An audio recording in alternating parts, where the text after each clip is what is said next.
The Prophet ﷺ, in his beautiful teaching style, one day he approaches Abdullah ibn Umar radiyallahu anhuma, the son of Umar ibn Khattab. And Abdullah at the time was a teenager.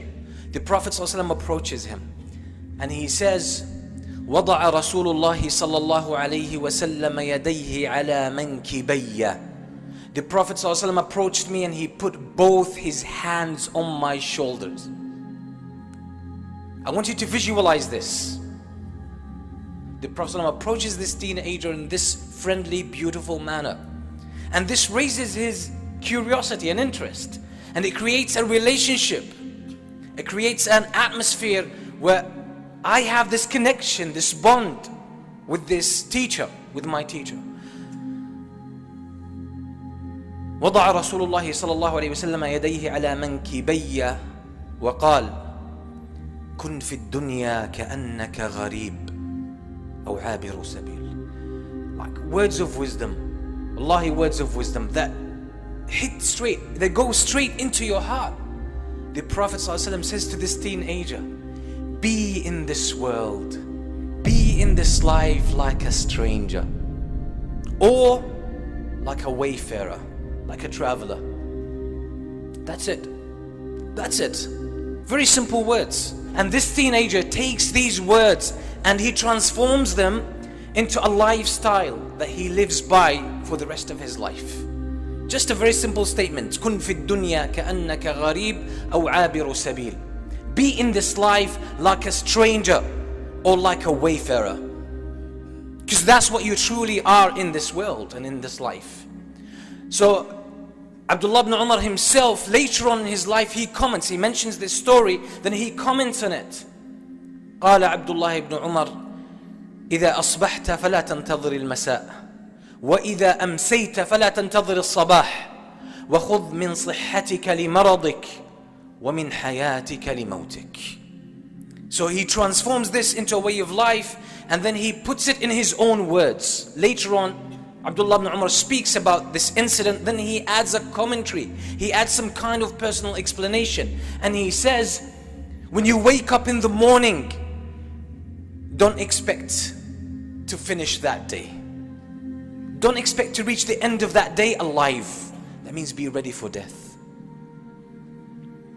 And if you reach the evening, the end of the day, do not expect to wake up in the morning the following day. Then he says, and take from the time of your health for the time of your illness and weakness. And take from your life for your death.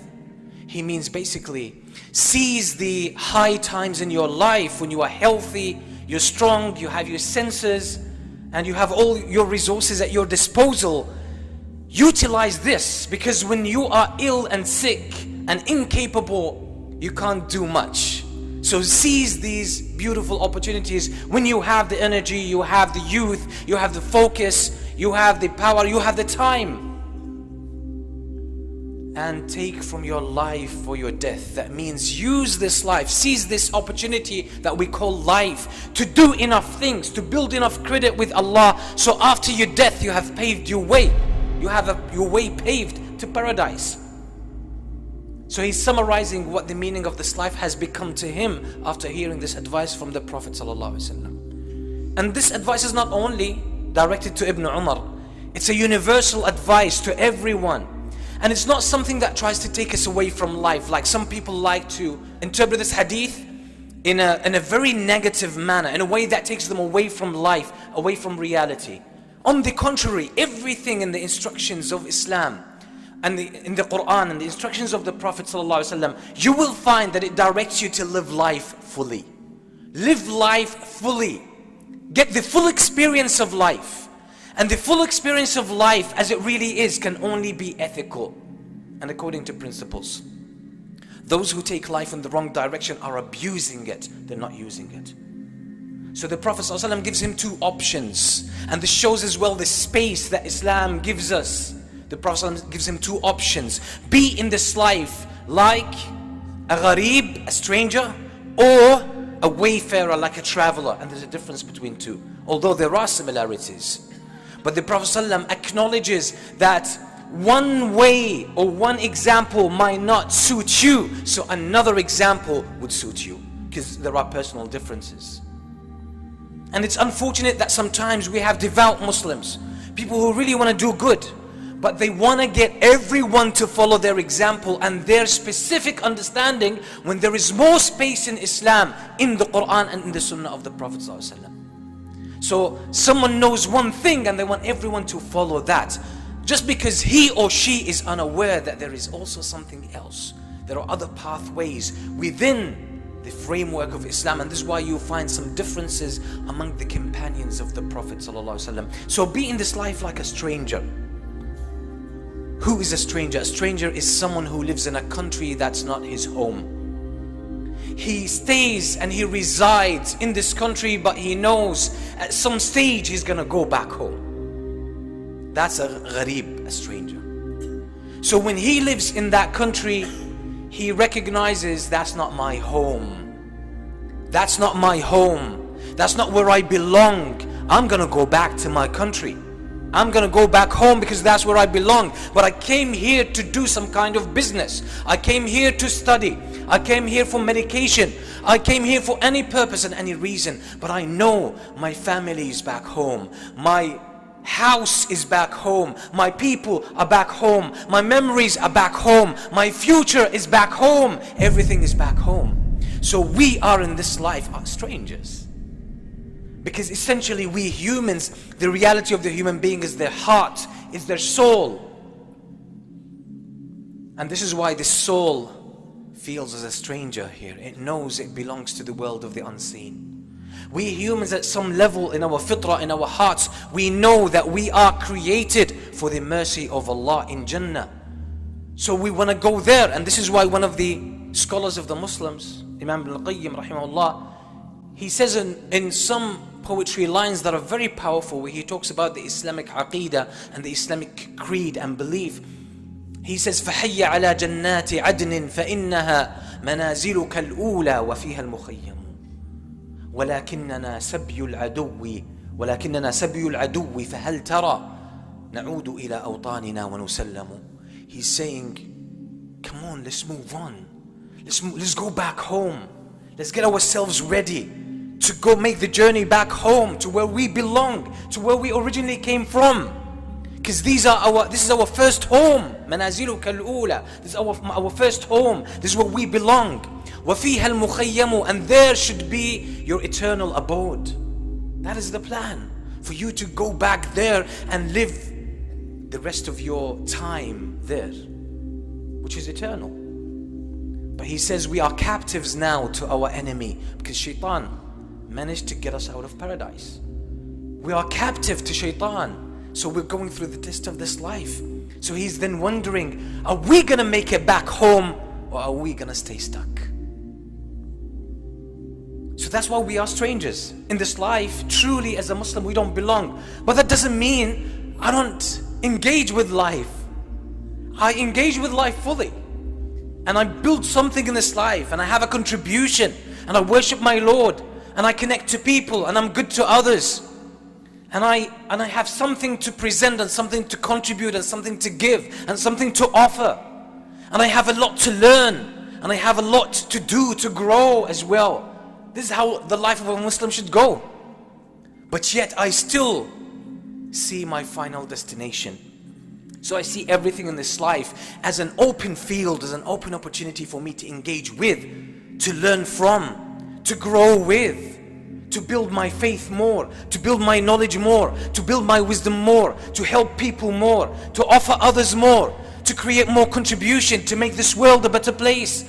Because all of this builds assets for me with Allah subhanahu wa ta'ala. And that's the very nature that Allah designed me according to. That's why we humans have this belief in helping others and in creating a contribution. That's when you see someone who's contributing, you feel the sense of jealousy and envy. You want to be there. And sometimes your heart aches if you're not reaching your full potential. And sometimes some tears roll down your cheek because you know, I want to do this because I'm designed for this. That's our fitrah. So that's what it means to be a stranger. I'm here, but my heart is in paradise. But I don't disengage from life. I don't run away from life. I don't hide from whatever happens in this life. I don't bury my head in the sand and let all the problems accumulate over me. Because if I do this, I won't be able to worship Allah properly. But if you can't materialize this, if you can't go through this life with this kind of attitude, the Prophet ﷺ gave another way. And it might be harder for some people, but it might be easier for others. أو عابر سبيل. Be like a wayfarer. A wayfarer is someone who travels, keeps traveling. He never settles in one place. He travels from one city to another, from one country to another. He's a traveler, keeps traveling through the world. He never settles. He never buys a house. And he might sometimes sleep in the street, in the open. And he doesn't buy any of the daily needs of a human being, or the needs of someone who is settled. He doesn't buy furniture. He doesn't buy stuff in the kitchen. He doesn't buy anything like that. Why? Because he keeps moving. He keeps moving, and he wants to keep his burden light. So that's a wayfarer. So that's another way, another attitude to go through this life. If you find being a stranger is not for you, maybe a wayfarer is for you. And let's admit it, there are people who have this in them. They don't want to engage so much in life. They grow and they prosper more when they are by themselves. More when they mind their own business. More when they focus on their small niche. And they go through this life quietly, and that's how they achieve and contribute. So the Prophet ﷺ recognizes this variety in human beings. So he's giving two different attitudes to life. And Ibn Umar radiallahu anhu, he understood this very well. And he just took one lesson that could be shared by everyone. He said, make sure, because both of these metaphors give you the very strong indication and the message that you don't belong here. You're not created for this world. You're not going to live in this world forever. One day you will leave. One day you will depart and you will leave everything behind. So Islam teaches us to be future oriented, because that's your real future. And life doesn't end with death. We know that death is just a transition from one stage to the other. But while we're here on this planet, in this earth, while we're living this life, Allah has given us a gift that He hasn't given to other creatures, and that's the gift of choice.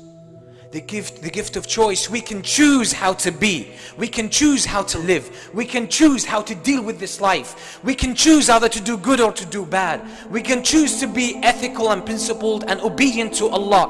Or we can choose to be evil and bad and disrespectful and disobedient to Allah subhanahu wa ta'ala. We have the choice. Allah has given us this ability to make a choice.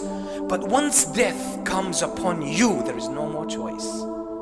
The game of choice is over. It's over, but the consequences start.